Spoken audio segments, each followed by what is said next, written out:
Damai sejahtera Allah yang melampaui segala akal dan pikiran, itulah yang memelihara hati saudara di dalam Yesus Kristus Tuhan kita.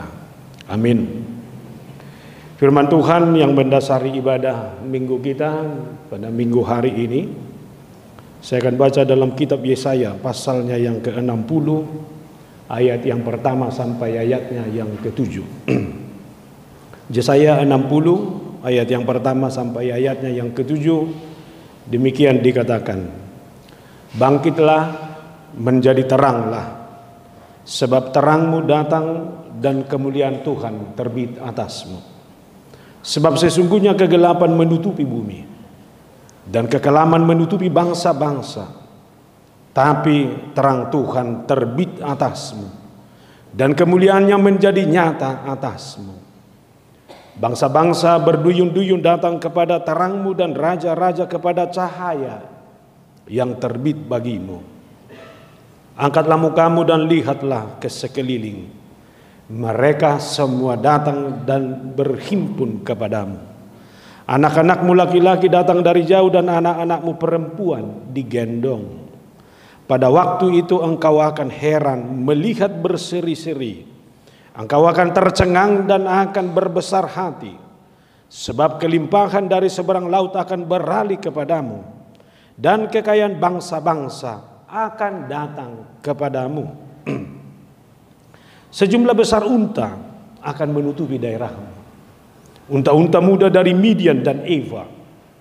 Mereka semua akan datang dari Sheba, akan membawa emas dan kemenyan, serta memberitakan perbuatan masyhur Tuhan. Segala kambing domba kedar akan berhimpun kepadamu. Domba-domba jantan Nebayot akan tersedia untuk ibadahmu. Semuanya akan dipersembahkan di atas mezbahku sebagai korban yang berkenan kepadaku. Dan aku akan menyemarakkan rumah keagunganku. Demikian firman Tuhan. Selamat Advent untuk kita. Bapak, Ibu, dan Saudara, khususnya orang-orang muda ini, siapapun orangnya, tidak ada yang lepas dari pergumulan. Sehebat-hebatnya orang menata hidupnya, sehebat-hebatnya orang merancang hidupnya, dia pasti mengalami pergumulan dan tantangan dalam hidup. Walaupun kita harus akui di sisi lain, pergumulan itulah yang menguatkan kita. Pergumulan itulah yang semakin membangun karakter identitas kita. Maka seorang beriman akan semakin dilihat dari caranya, bagaimana dia menghadapi tantangan dan kesulitan itu. Kalau dia mengaku sebagai orang beriman, dia tidak akan pernah menyerah, tapi dia akan terus berusaha memenangkan itu. Tapi memang realitas selalu berkata lain. Selesai pergumulan yang satu, pergumulan yang lain pun datang kembali. Bahkan jujur, ada orang 1, 2, 3, bahkan 4, 5 banyak pergumulan sekaligus dia alami dalam hidupnya. Sehingga kadang rintihan harus dia menitikkan air mata, seolah-olah dia menyerah dengan semua persoalan itu.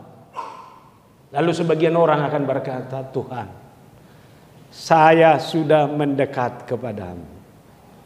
Tuhan, saya sudah datang sujud kepadamu, menyerahkan hidup ini kepadamu. Tetapi kenapa berbagai persoalan ini akan datang? Kenapa kau biarkan berbagai tekanan hidup ini harus saya alami? Itulah yang terjadi di tengah-tengah bangsa Israel.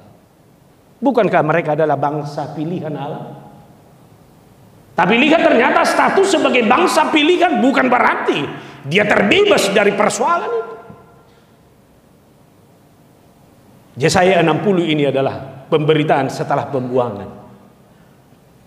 Artinya saudara, pembuangan itu sudah menyakitkan. Mereka berpikir setelah pembuangan ini maka sukacita akan datang. Ternyata tidak. Mereka kembali dari pembuangan, kembali ke Yerusalem, persoalan baru datang. Yerusalem sudah hancur. Bait Allah, rumah-rumah yang mereka tinggalkan, bahkan ladang-ladang mereka juga sudah dipenuhi oleh padang rumput yang sangat-sangat sulit untuk dikelola kembali. Artinya saudara, ini adalah gambaran realitas kehidupan kita juga. Tuhan, baru kemarin saya alami hal yang menyakitkan ini. Saya sudah senang dan bersuka cita ini berakhir, tetapi kenapa Tuhan biarkan lagi datang beruntun semuanya? Saya tidak tahu, orang muda punya masalah. Berjuang menyelesaikan studi. Studi selesai, kita bersyukur. Mencari pekerjaan, susahnya minta ampun. Pekerjaan datang, orang tua menunggu terus di rumah. Nah, sudah umur berapa sekarang? Kapan jodoh? Ih, mama ini jadi mama yang gak sabaran.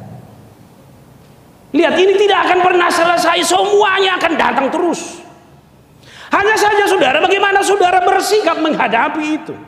Itulah yang diajarkan oleh nats kita ini kepada kita hari ini. Bangkitlah, menjadi teranglah, sebab terangmu datang dan kemuliaan Tuhan terbit atasmu.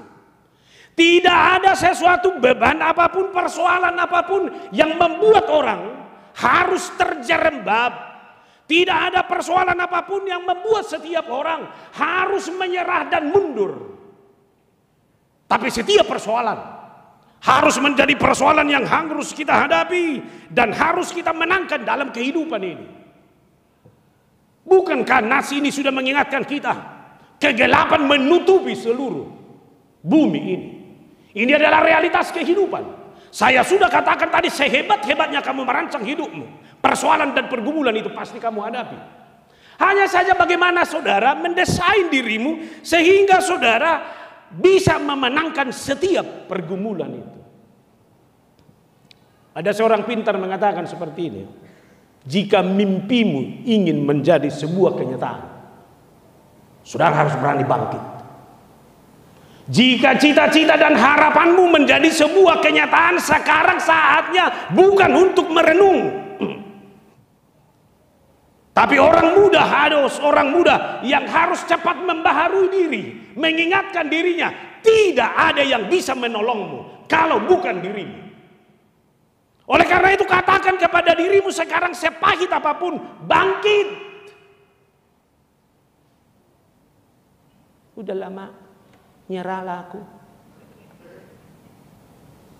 Sabarlah mama, ya. Umur masih 25, menyerah. Sudah berapa kali ditolak? Baru 7 kali, ke-8 belum. Teruskan. Artinya saudara, ini upaya orang muda. Ini karakter orang muda. Ditolak itu biasa, gagal itu biasa. Tapi kegagalanmu hari ini bukanlah kehancuranmu. Amin.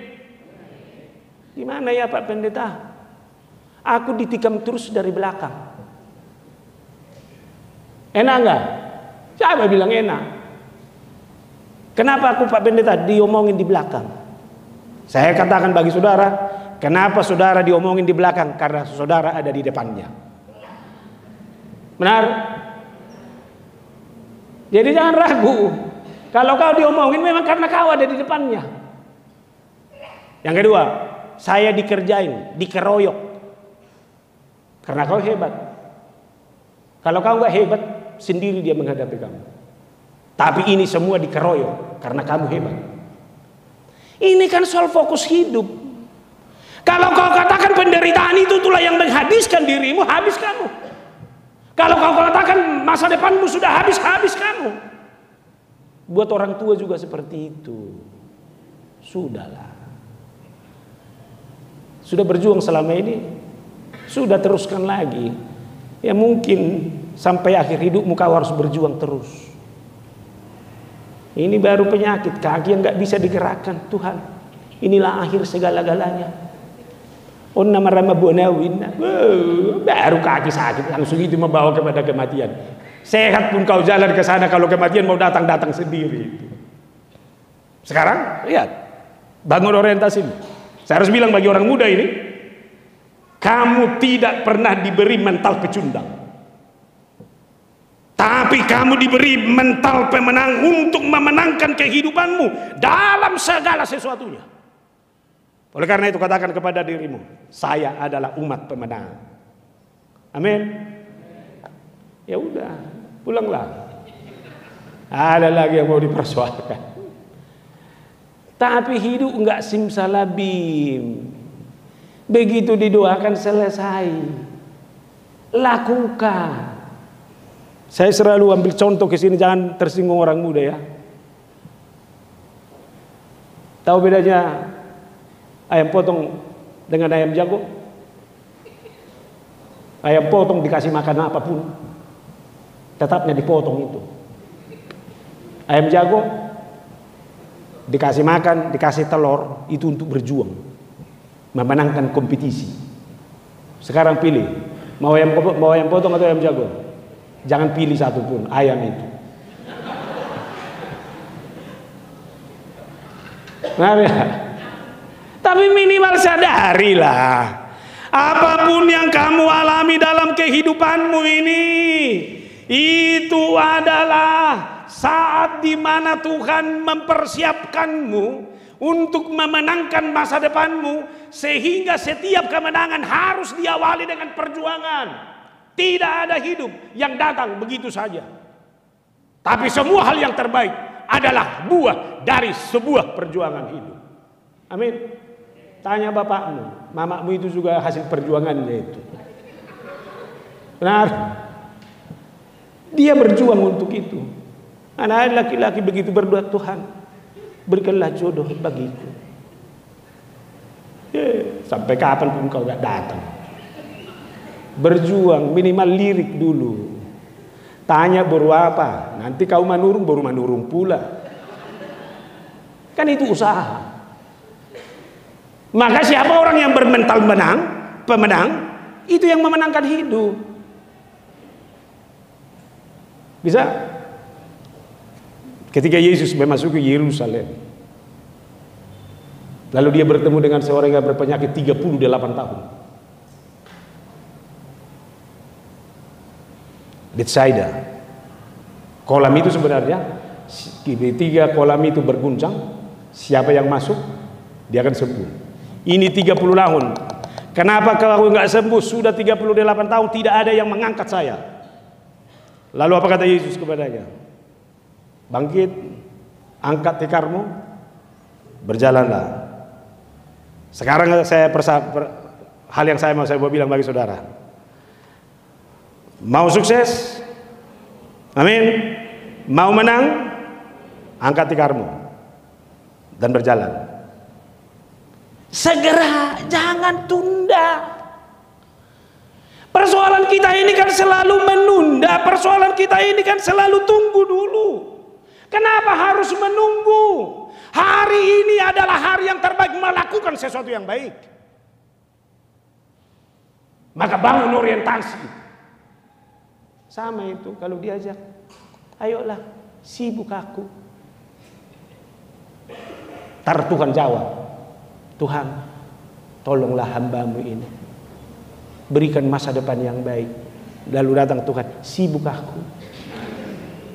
Sakit nggak? Sakit lah. Maka sekarang bangkit. Kamu yang harus memenangkan hidupmu. Jangan harapkan kau ditolong, Aina. Jangan kau harapkan kau dibantu-bantu. Kami kan namang pendeta, mamaku itu susah. Udah pernah lihat pengalaman orang? Bapaknya hanya tukang becak, tapi anaknya bisa sarjana. Sudah tahu kisah itu?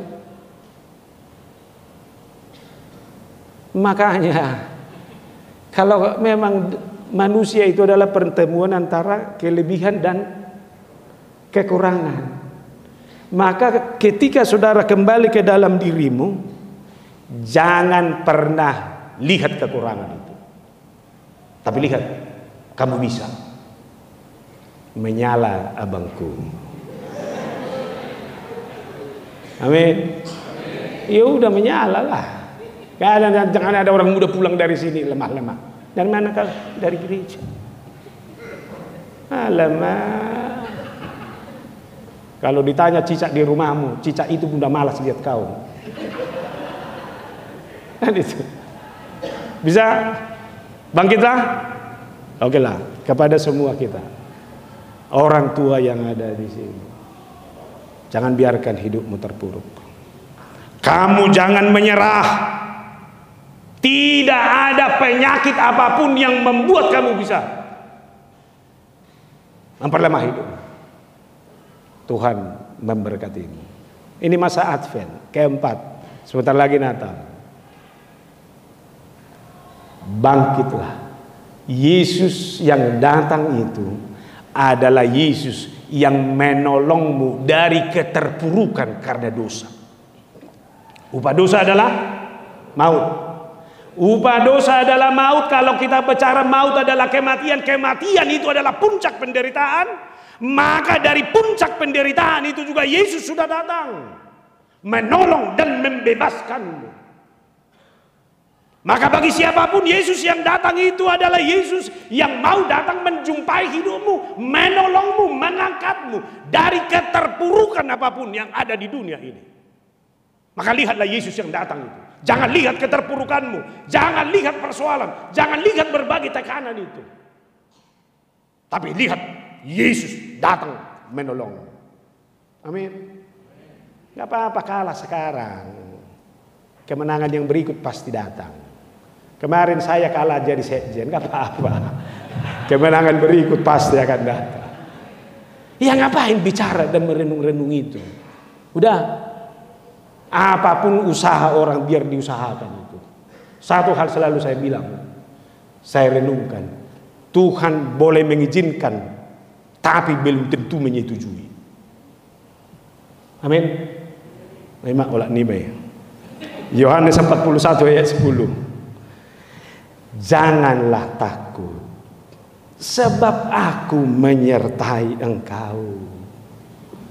Tolong ya, masing-masing orang muda ya. Ingat, apapun beratnya hidup, setiap keluarga tolong ini, kalimat ini, kata-kata firman ini. Janganlah takut, aku menyertai engkau. Janganlah bimbang, sebab aku ini Allahmu. Aku akan meneguhkan, bahkan akan menolong engkau. Aku akan memegang engkau dengan tangan kananku yang membawa kemenangan. Amin. Mau menang? Jadi pemenang. Nah itu yang pertama dari nasi ini. Lalu yang kedua, bangkit tidak cukup. Ketika orang sudah bangkit, dia harus menjadi terang. Bangkitlah, menjadi teranglah. Saya mau tanya orang muda, lebih suka terang atau gelap? Jujur. Kita ganti gelapnya dengan remang-remang. Lebih suka terang atau remang-remang? Kalau ada warung, kalau lampu terbuka, suka nggak di situ duduk? Kafe yang agak tertutup sedikit, gelap sedikit, suka nggak? Kalau di gereja, kenyataannya lebih enak di situ. Biar jangan dilihat-lihat orang, biar bisa lebih tenang. Itulah dunia. Maka benar apa firman ini, kegelapan menutupi dunia ini. Cuman kalau ditanya warna kulit, lebih suka yang hitam atau yang putih? Hitam manis lah, lewat tengah-tengah kan. Tapi apapun itu yang mau Abang Pendeta bilang, itulah realitas dunia. Suka gelap karena memang dunia ini sudah gelap.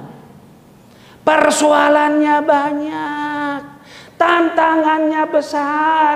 Korea Selatan aja yang kita anggap tenang-tenang rupanya bisa hancur. Kita tidak tahu apa yang terjadi ke depan. Tapi lihat ciri zaman ini yang bikin hancur semuanya. Kalau tema Natal tahun ini dari PGI adalah marilah ke Bethlehem, itu artinya ajakan untuk turut bersama, turut serta, jangan ada yang tertinggal. Tapi lihat realitas, manusia makin individualistik. Sebelum perut ini kenyang, boro-boro mikirkan orang. Bagaimana saya menolong orang lain? Saya pun masih ditolong. Berikanlah kami pada hari ini makanan kami yang secukupnya. Sudah cukup? Belum. Rumah sudah ada tapi mobil belum. Ini manusia. Dan roh individualistik inilah yang merusak semuanya. Lihat, orang bisa punya teman banyak di dunia maya. Dalam realitas punya enggak? Mana temannya? Enggak ada. Di dunia maya teman banyaknya minta ampun. Dalam realitas jomblo kau kawan, dan lagi temanmu. Ini zaman makin individualistik. Orang sudah pergi ke berbagai negara, berbagai benua. Kenal tetangga enggak? Ya, semua udah dijalani. Tapi tetangganya enggak dikenal. Individualistik dirinya saja. Padahal prinsip hidup manusia, orang percaya adalah hidup bersama, gotong royong, harus saling menikmati. Bagaimana kita mau menangkan kehidupan kita dalam kondisi yang seperti ini? Ini yang harus kita renung ulang, saudara, di tengah-tengah kehidupan kita sekarang ini. Bagaimana kita harus memenangkan diri menjadi manusia yang merangkul. Saudara nggak pernah bisa hidup sendiri. Minimal kau cantik, ada yang memuji. Inilah penyakit ibu-ibu ini. Tahu bikin keluh kesahnya ini tiap hari. Sudah berdandan dia, gak ada yang muji satupun. Termasuk anaknya, asik sendiri anaknya pulanya. Itu. Makanya kau boleh pintar, kau boleh berbakat, tapi selama kamu hanya hidup untuk dirimu sendiri, itu bahaya. Lalu yang kedua, lihat, dunia sekarang ini adalah dunia yang makin kompetitif. Yang bersaing itu ada, yang bisa memenangkan persaingan itu adalah orang yang sudah membenahi diri dengan baik. Jangan saudara berpikir saudara bisa memenangkan zaman ini kalau saudara tidak mempersiapkan diri. Lihat, sekarang orang gak cukup pintar, harus sehat. Pintar tidak cukup, harus punya relasi. Maka dalam dunia yang kompetitif ini, orang muda itu harus orang muda yang mampu menempatkan dirinya dalam kualitas yang terbaik. Maka saya harus ajak saudara, dalam dunia yang kompetitif ini, jaga kesehatanmu. Ini, coba lihat dulu wajahmu masing-masing, orang muda. Masih cocok dengan wajahmu, dengan umurmu enggak? Coba dulu lihat dulu, kaca dulu wajahmu, masih cocok? Ini umur baru 17, penampilan sudah 35. Aman. Lihat dulu, kata-katamu masih kata-kata orang muda enggak? Kan ini yang harus kita evaluasi. Bagaimana kita mau memenangkan kompetisi sementara kita ini enggak membenahi diri untuk itu. Maka lihat, dalam dunia yang kompetitif, homo homini lupus. Yang kuat yang menang. Coba dulu, dalam dunia yang kompetitif ini, saudara ada di mana? Followers? Hanya sekedar pengikut? Pengagum? Atau pemain? Banyak orang tinggal mengagumi. Ih, hebat dia ya. Salut aku loh. Selfie dong. Jangan mau hanya pengagum. Jangan mau hanya followers. Tapi saudara harus partisan.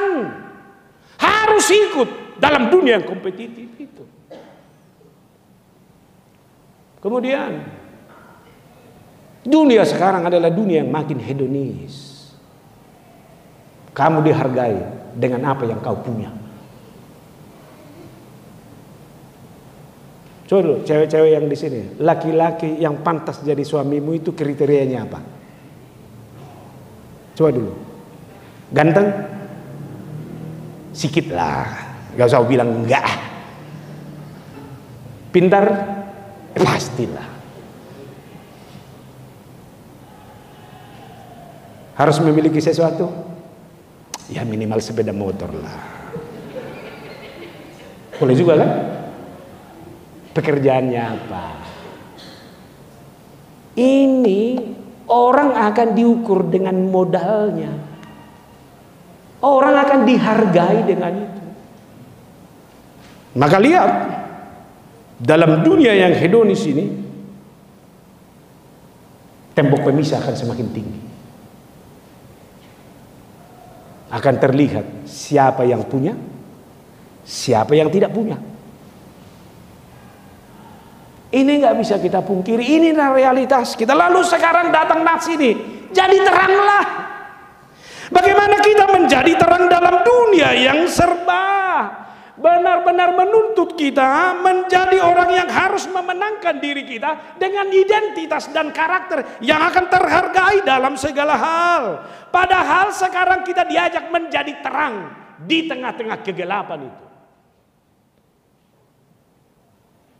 Pernah lihat matahari pagi? Benar? Yang laki-laki dulu. Masih terus lihat matahari pagi? Ini saya tanya serius loh. Gimana? Masih lihat matahari pagi?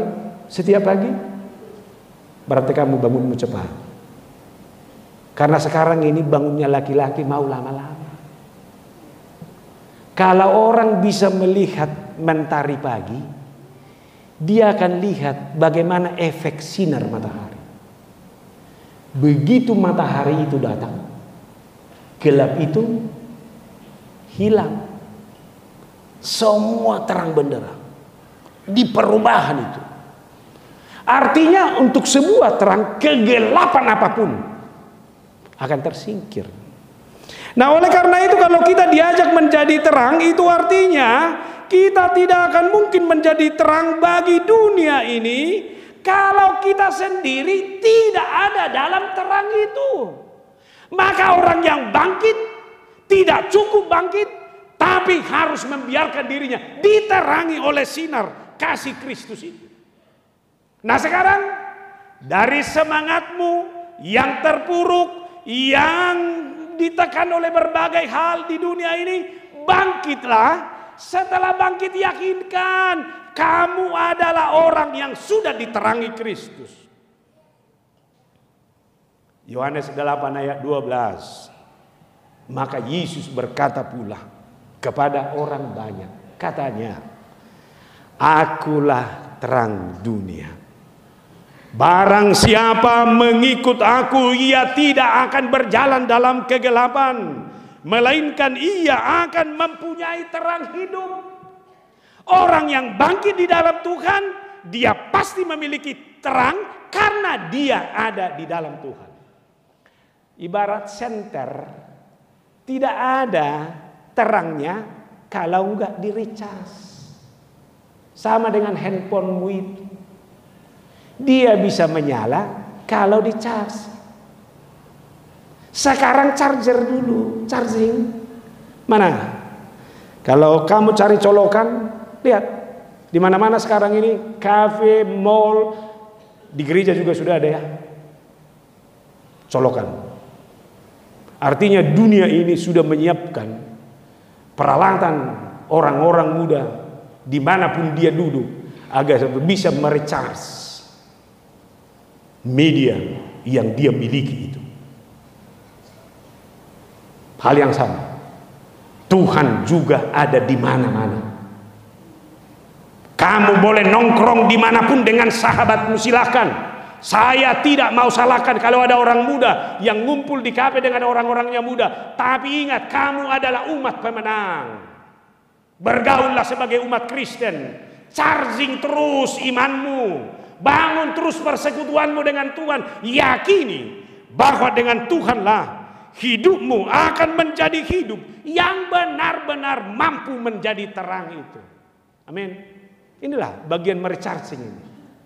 Kamu datang ke sini, saya tahu di luar sana banyak kenikmatan, tapi datang ke sini, inilah merecharge sehingga cahayamu bersinar kembali. Maka kalau pulang nanti ke rumah, praktekkan dulu di rumahmu. Tunjukkan dulu ke bapak mamamu bahwa kau baru di recharge. Tidak ada kata-kata yang keluar maaf dari dirimu kalau bukan kata-kata yang menghangatkan. Tidak ada kata-kata yang keluar dari maaf dari mulut ini kalau bukan kata-kata yang menyemangati. Amin. Keluar dari gereja ini, saya keliling gereja ini harus merasakan itu. Sudah keluar orang Batak. Suaranya boleh keras, tapi hatinya adalah hati yang lemah lembut. Ini harus menjadi karakter dan identitas kita. Maka oleh karena itu saudara, berbicara soal sinar terang, kita harus belajar dari matahari. Matahari itu adalah matahari yang selalu terbit tanpa mengenal waktu dan tempat. Tepat waktu, gak pernah terlambat. Maka orang muda yang menjadi terang di dunia ini adalah orang muda yang menghargai dirinya. Dia menghargai di setiap waktu dan keadaan. Dia harus hadir sebagai pelaku terang itu sendiri. Bisa? Harus komitlah. Saya terus terang, kalau ada orang yang menjumpai saya, Amang, aku anak sidimu dulu. Udah kerja di mana kau sekarang, Amang? Sudah pegawai negeri sekarang di kementerian ini.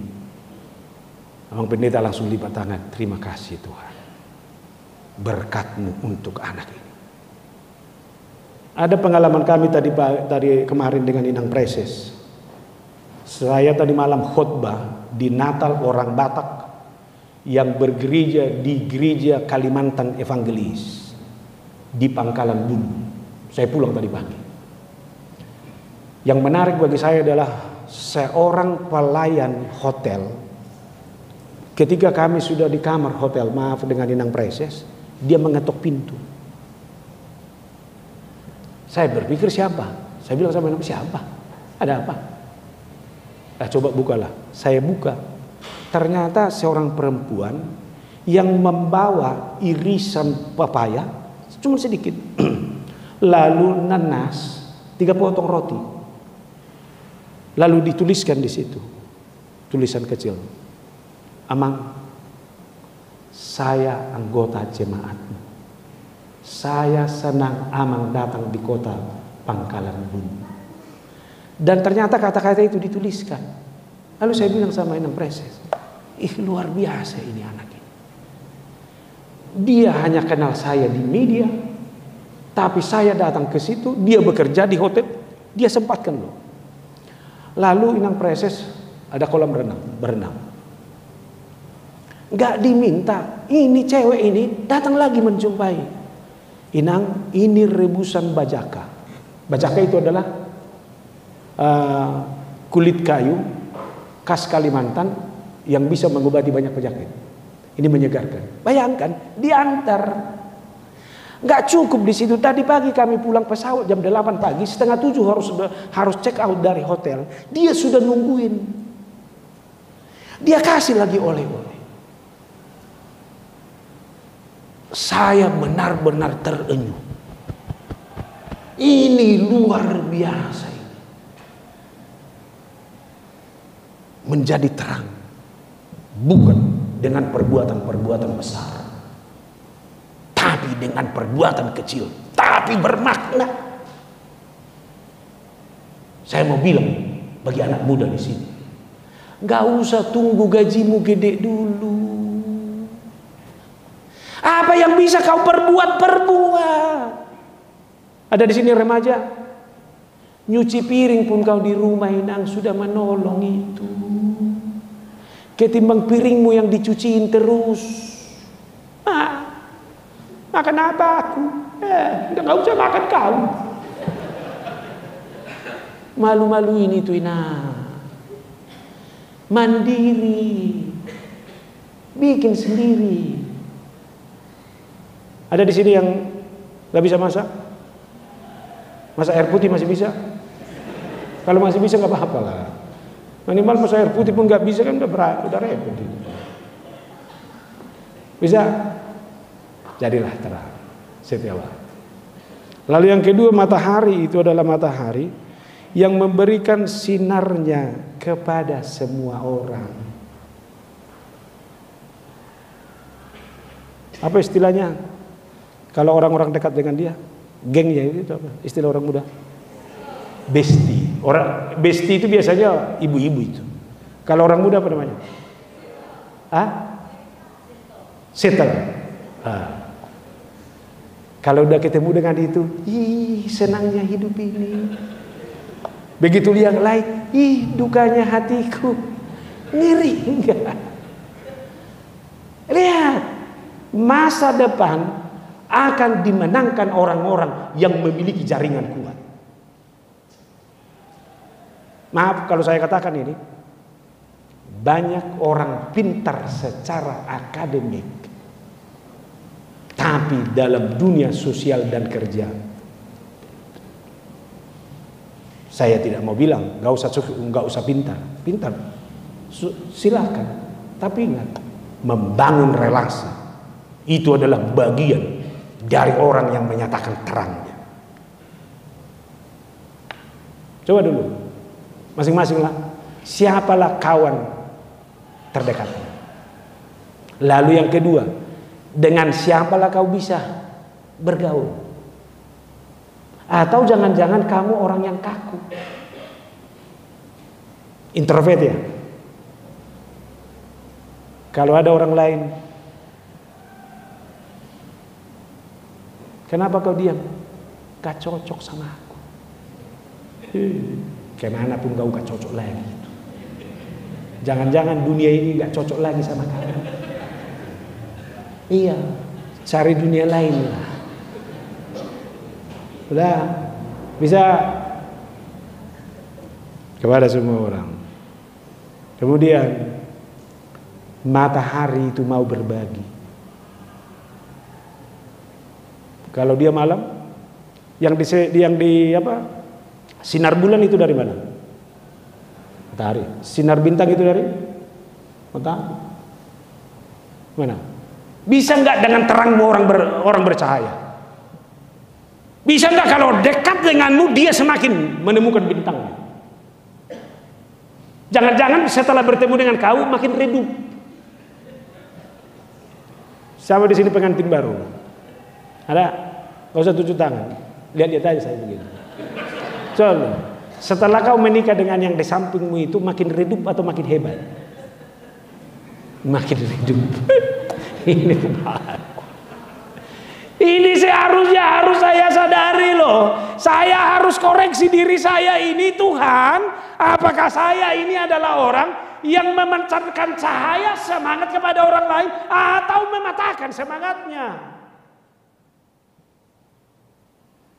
Siapa sini 3-4 orang bersaudara di rumah? Gimana? Di rumah 4-empatnya bintang memberi cahaya, atau kau yang bikin redup di rumah itu? Jadi kalau mamanya berdoa, anakku yang pertama, terima kasih Tuhan. Anakku yang ketiga, terima kasih Tuhan, hebat. Keempat, luar biasa Tuhan. Lalu Tuhan bertanya, kok dilompat ayat yang kedua? Inilah pergumulan saya itu Tuhan. Saya tidak mau bilang apa-apa dengan yang satu ini. Coba dulu, kalau sempat kamu di titik itu, betapa mengerikan hidup. Sekarang pastikan, kamu menjadi orang yang menawarkan cahaya, terang, kemenangan atau sukacita, atau jangan-jangan meredupkan hidup ini. Pilih mana? Emak. Homa mengalusi, takar bisa dawi. Tapi itulah, bangkit dan harus menjadi terang. Dan ingat, orang yang hidup dalam terang, hidupnya tidak pernah menjadi sia-sia. Kau boleh capek dalam perjuanganmu, ingat, hidupmu akan berakhir indah. Suka nonton film India? Happy ending. Apapun kesusahannya, sukacita dan joget-joget akhirnya. Saya baca Ini bayangkan, ini bisa saudara bikin saudara ketawa, tapi yang Bapak Pendeta bilang gini loh. Kamu berjuang hari ini, berusaha memenangkan hidup, menjadi terang, sukses, kebahagiaan ada di depan. Sekarang kembalikan, yakini kebahagiaan itu sudah menjadi milikmu. Yakin masuk surga? Yakin? Itu yang bikin kau susah, gak yakin kau pulangnya. Itu yang bikin kami semangat dalam hidup ini, karena yakin masuk surga. Udahlah, gak apa-apa, bersakit-sakit dahulu, bersenang-senang kemudian. Susah di dunia ini, tapi surga dapat. Sama halnya, susah sekarang, tapi sukses di depan. Sekarang bayangkan suksesnya. Saya akan menang di depan. Amin. Siapa yang belum ada pacarnya? Bayangkan kau sudah menikah, walaupun jodohnya datang kemudian. Bayangkan dulu, minimal dibayangkan dulu. Karena saya sudah repot, karena udah mentok, gak kebayangin dia lagi apa-apa. Tapi bayangkan ada di depan. Karena firman ini bilang seperti ini. Pada waktu itu engkau akan heran melihat dan berseri-seri. Engkau akan tercengang dan akan berbesar hati, sebab kelimpahan dari seberang laut akan beralih kepadamu. Kelimpahan dari seberang laut akan beralih kepadamu. Ayat 6, sejumlah besar unta menutupi daerahmu. Maka kalau kau tinggal di rumah, bayangkanlah unta-unta itu ada di depan rumahmu. Lalu unta muda dari Midian dan Eva, mereka semua akan datang dari Sheba. Lalu ayat 7, segala kambing domba. Enak enggak? Makanya hidup jangan pikirkan yang sakit-sakit, yang enak-enak pikiri. Udahlah, udah gagal lagi. Memang kau yang bilang duluan, ya gagal kau, selesai. Jangan simpan, delete, dari memorimu. Tidak ada kata gagal. Amin. Yang adalah berhasil. Unta dari Sheba ada di depan rumahmu. Pulanglah, menangkan hidupmu. Saya sakit apapun, saya terpuruk apapun, bangkitlah. Jadilah umat pemenang. Amin. Setelah bangkit, terima sinar Kristus. Sinar Kristus adalah sinar yang menjadikanmu menjadi terang di dunia ini. Orang yang bangkit sebagai pemenang, itulah orang yang bisa menerangi dunia ini. Lalu segala berkat Tuhan akan melimpah dalam kehidupan. Amin. Kita berdoa. Terima kasih Tuhan atas firman-Mu yang begitu menggugah, mengingatkan kami. Seterpuruk apapun hidup, ketika persoalan datang silih berganti, firman-Mu sudah mengingatkan kami. Bangkitlah, bangkitlah. Keterpurukan kami terbesar adalah karena dosa. Upah dosa adalah maut. Kristus sudah datang menebus kami. Kami akan bangkit. Penyakit apapun tidak akan mengakhiri hidup kami. Penderitaan seberat apapun tidak akan menjadi akhir dari kehidupan kami. Seruan bangkitlah adalah seruan yang menyadarkan kami hari ini. Kami adalah umat pemenang. Dan biarlah terang Tuhan. Kami akan merecharging hidup kami terus ke dalam Tuhan. Sehingga kami yakini terang Tuhan itu ada dalam diri kami. Dan terang itu akan kami salurkan dalam hidup ini. Melalui kami, dunia ini yang penuh dengan kegelapan akan semakin menikmati terang abadi yang daripada Tuhan. Kami boleh lelah, berjeri, berjuang, sukacita akan melimpahi kami. Berkati kami semua. Hanya dalam Yesus Kristus. Amin.